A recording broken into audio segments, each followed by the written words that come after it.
Бүгін бuyuk байрам, мустакилик күні. Азыр нишләптірділер день города, шахар күні.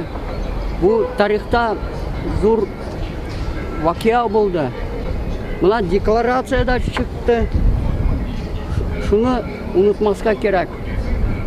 Халық білсін. Преспе байрақ білән. Мына 50 метр кешілер тұра. Мында. Ана бірау тұранда, бірау кешілерінде. Ешікті болса, татар тілін сақларға керек.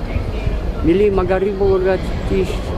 Анамылармын, шулай татар халық бүтәчәк. Нешігділер, үнкарыңызға келер. Халықтың активі yok.